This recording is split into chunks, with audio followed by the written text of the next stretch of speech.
आज की एक ऐसी सच्ची कहानी है जो एक बिहार पुलिस महिला की है। कहानी जानने के बाद आप दंग रह जाएंगे। कहानी शुरू होने से पहले अगर आप हमारे चैनल को सब्सक्राइब नहीं किया है तो जल्दी से चैनल को सब्सक्राइब कर लीजिए। कहानी है बिहार की राजधानी पटना की। दरअसल पटना का एक थाना जक्कमपुर थाना कैंपस के अंदर जो सरकारी आवास बने हुए थे, उसी सरकारी आवास में एक महिला दरोगा जब बेड पर लेटी हुई है, अचानक उसकी आंख खुलती है। आंख खुलने के बाद उसने जो अपने शरीर पर हाथ डाला तो पता चलता है कि उसके तन पर एक भी कपड़ा नहीं था। वह बिना कपड़ों के लेटी हुई थी। एकदम से अपने आप को समेटती है और इधर उधर देखते हैं। इधर उधर देखने के बाद उसकी नजर पहुंचती है घड़ी पर, और घड़ी पर जैसे नजर पहुंचती है तो सोचती है कि अभी तो कुछ देर पहले वह ठीक ठाक थी, लेकिन यहां कैसे इस सरकारी आवास में। और वह सरकारी आवास में एक फोटोग्राफ्स भी लगा हुआ था। वह फोटोग्राफ किसी और का नहीं बल्कि थाने के ही इंचार्ज का फोटो होता है। वह समझ जाती है कि मैं इस थाने इंचार्ज के कमरे के अंदर हूं, उसके ही घर में हूं। तभी उसे याद आता है कि कुछ देर पहले की तो बात है। कुछ देर पहले ही इस थाने की इंचार्ज ने कहा था कि अमिताभ, तुमसे बहुत जरूरी काम है, एक केस के सिलसिले में बातचीत करनी है, तुम जरा घर पर आना, तुमसे बात करेंगे। जैसे ही महिला दरोगा को यह बात कही जाती है कि इसके सिलसिले में कॉन्फिडेंशियल बातचीत कर रही थी, तो वह अपने सरकारी आवास पर उसको बुलाता है। जैसे ही महिला दरोगा सोफे पर बैठी हुई थी, इसी बीच में इंस्पेक्टर पहुंचते हैं और पहुंचने के बाद उसने रसोई में जाते हैं। वहां से आवाज लगती है कि अमीदा, क्या तुम चाय पियोगी? तो कहती नहीं नहीं, कोई दिक्कत नहीं, और बातचीत करते करते हम लोग काफी भी लेंगे, और तुम परेशान मत हो, मैं बना कर लेकर आता हूं। जैसे ही काफी बनकर आती है, उसे महिला दरोगा को काफी दी जाती है। महिला दरोगा कॉफी पीकर वह सोफे पर बैठी हुई थी और बैठे बैठे कब उसे नींद आ जाती है उसको पता ही नहीं चला। आंख खुलती है तो पता चलता है कि अपने ही थाने के इंस्पेक्टर जो होते हैं, उसके ही सरकारी आवास में जो बेड होता है उसका बिस्तर होता है। उसे बिस्तर पर वह न्यूड अवस्था में थी, बिना कपड़ों के लेटी हुई थी। तब उसे समझ आता है, उसकी आंखों से आंसू निकलने शुरू हो जाते हैं।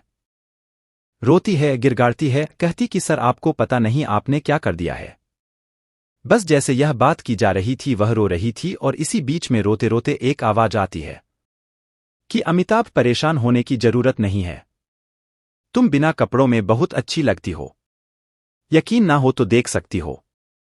जैसे ही बिना कपड़ों का फोटोग्राफ, बिना कपड़ों का वीडियो इस अमित को उसे थाने के इंचार्ज ने दिखाया, उसके पैरों तले जमीन खिसक जाती है। वह कहती है कि मेरी शादीशुदा जिंदगी में तुम बर्बाद करने पर क्यों चले हो। वह रोते हैं, पैरों में पड़ती है, लेकिन इंस्पेक्टर कहता है कि यहां से यह बात निकलकर कहीं दूर जाती है, समझ लेना, न केवल तुम्हारी नौकरी जाएगी बल्कि तुम्हारी इज्जत भी जाएगी, साथ ही शादीशुदा जिंदगी भी बिल्कुल पूरी तरह से तबाह हो जाएगी।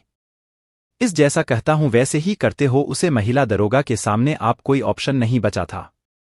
उसे नौकरी भी बढ़ाने की, अपना परिवार भी बचाना था, इसलिए वह चुपचाप वहां से चली जाती है। लेकिन उसे यह लग रहा था कि शायद यह आखिर दिन है। वह अकेला नहीं था वह, क्योंकि लगातार अब जैसे मन करता था उसे इंस्पेक्टर का, वैसे ही किसी न किसी बहाने से वह बुलाता था और उसे महिला दरोगा का शोषण करता है, और वह कुछ भी नहीं कर पाती थी, क्योंकि यह सिलसिला लगातार जब चलता चला जाता है।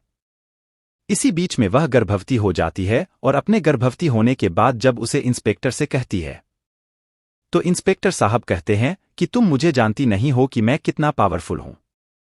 दरअसल लगभग 3रा साल मुझे इस थाने में होने वाला है, और मुझे यहां से हटाने वाला कोई है नहीं, और फिर भी उसके बाद भी तुम मुझे की बातें कर रहे हो। तुम नहीं जानती हो कि मैं तुम्हें बर्खास्त कर सकता हूं बड़े बड़े अधिकारियों से, मेरे टर्म से। जैसे यह बात सुनिए, जब उसने कहा कि मैं तुम्हारे बच्चे की मां बनने वाली हूं, यानी कि तुम्हारी वजह से प्रेग्नेंट हो चुकी हूं, जैसे उसे इंस्पेक्टर में यह बात सुनी, उससे गुस्सा आता है। उसे लात मार के उसके बच्चे को गिरा देता है। वह उसे महिला दरोगा के पास सारे सबूत होते हैं, लेकिन यहां से उसने सोचा कि अब तक चलो जो भी है सब कुछ ठीक, कोई दिक्कत नहीं है, यही से बर्दाश्त करते हैं। हो सकता है कि आगे जो दिक्कत परेशानी हो कभी ना आए, लेकिन उसे इंस्पेक्टर की मनमानी काम नहीं हो रही थी।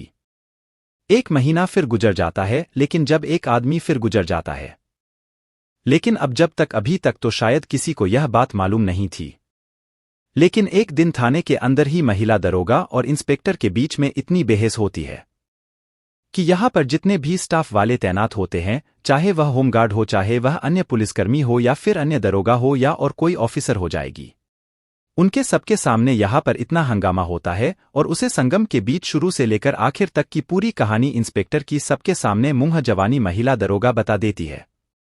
और जैसे महिला दरोगा यह सबके सामने बताती है, उसके अंदर ना जाने उसे दिन कहाँ से इतनी हिम्मत आई थी, काश कि उसने वह पहले दिन ही अपनी हिम्मत दिखाई होती और अपने आपूर्तों को लूटने से बचाया होता तो शादी इतनी लंबी कहानी बनती ही नहीं जब वह शोर मचाती है। उसके बाद इंस्पेक्टर को लगता है कि बात कहीं खराब ना हो जाए। इंस्पेक्टर ने मौका मत बातें ही 30 नवंबर 2023 को यहां से 6 दिन की छुट्टी के लिए जाता है। कहता है कि मैं 6 दिसंबर 2023 को वापस आ जाऊंगा, लेकिन वह आता ही नहीं है। उसके बाद वह थाने से लगातार गायब रहता है। यह महिला दरोगा होती है, यह भी गायब हो जाती है। अभी झगड़े की सूचना लोगों के पास तक थी, अब यह काफी वक्त बीत जाता है, यानी कि 15 जनवरी 2024 तक यह इंस्पेक्टर थाने में पहुंचता ही नहीं है। इसके बाद यह महिला दरोगा जो होती है, अपने पति और एक रिश्तेदार के साथ सीधा पटना के पुलिस मुख्यालय पहुंच जाती है। वहां जाकर पूरी कहानी बयां करें की जाती है जो उच्च अधिकारी होते हैं। उच्च अधिकारियों ने यह बात सुनी, उन्हें लगा कि एक इंस्पेक्टर आखिरकार ऐसा कैसे कर सकता है।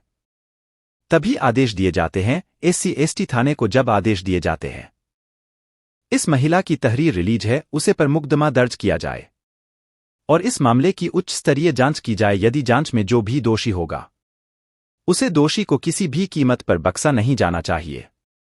जब इस तरह की बात थी, ACP सदर होती है सुची शेरावत, साथी SP भारत सोनी मिलकर इस प्रकरण की जांच करना शुरू कर देते हैं। और जैसे यह घटनाक्रम सोशल मीडिया पर वायरल होता है, लोगों को पता चलता है कि जिस महिला ने वर्दी सिर्फ इसलिए पहनी थी ताकि दूसरी बहन बेटियों को वह इंसाफ दिला सके, लोगों को इंसाफ दिला सके, वह खुद ही शोषण का शिकार हो रही है। तो वाकई अपना अपनी इसकी बड़ी चर्चा होती है। और इससे थाने के जक्कमपुर की यानी कि पटना शहर के अंदर टोटल मिलाकर 67 थाने होते हैं। इस 67 स्थान में एक जख्म थाना भी होता है और इस जेकन थाने के जो इंचार्ज होते हैं इस तरह से शोषण कर रहे थे, लेकिन इसी बीच में मामला ज्यादा दूर न पड़े, इसीलिए इस जेकन थाने से इस इंचार्ज का लगभग 2.5 से 3 साल के आसपास यहां पर हो चुके थे। उसको रात इसका ट्रांसफर सहरसा एक जगह लगती है, जरा लगता है, वहां पर कर दिया जाता है और सहरसा में जाकर वह अपना मुंह छुपाने की कोशिश कर रहे थे।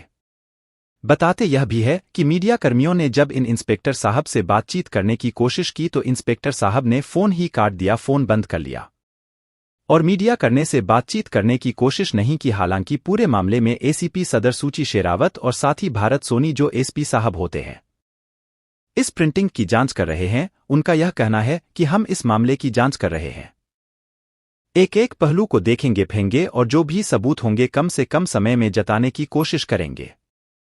पूरा मामला कोर्ट में जाएगा। कोर्ट इस मामले में जो भी इस आरोपी के खिलाफ सजा करेगा उसके बाद सजा दी जाएगी। साथ ही अगर यदि ऐसा भी हो सकता है कि महिला दरोगा कभी इसमें कुछ रोल नेगेटिव हो सकता है, तो इसलिए अभी जान से पहले हम कुछ कह नहीं सकते। लेकिन जो भी महिला ने जिस तरह से अपनी बात बताई है उसे तरह से लगता है कि महिला की बातों में पूरी तरह सच्चाई है और उसे अधिकारी ने अपने होते का, अपने पद का फायदा उठाते हुए, दुरुपयोग करते हुए इस महिला के साथ लगातार ऐसे कर रहा था। जो सच्चाई यह पुलिस की जांच के बाद ही स्पष्ट हो सकेगा, लेकिन जो भी हुआ है वह बहुत गलत हुआ है। आपको बताना चाहूंगा कि किसी के साथ शोषण होता है, पहली बार आवाज को नहीं उठाया गया तो फिर आपका लगातार बार बार शोषण होता चला जाएगा, वक्त भी तक चल जाएगा और जब बहुत दूर पूरी तरह से टूटने की नौबत आएगी तब जाकर शायद आंख खुलती है, लेकिन तब तक बहुत देर हो चुकी होती है। दोस्तों, इस वीडियो से किसी को भी डराना या धमकाना नहीं, बल्कि आपको जागरूक करना है और आप सचेत रहें। दोस्तों, वीडियो पसंद आई हो तो लाइक शेयर करें। साथ अब तक जुल्म की दुनिया चैनल को सब्सक्राइब नहीं किया है तो जल्दी से चैनल को सब्सक्राइब कर लें, रोज एक नई कहानी सुनने के लिए। धन्यवाद।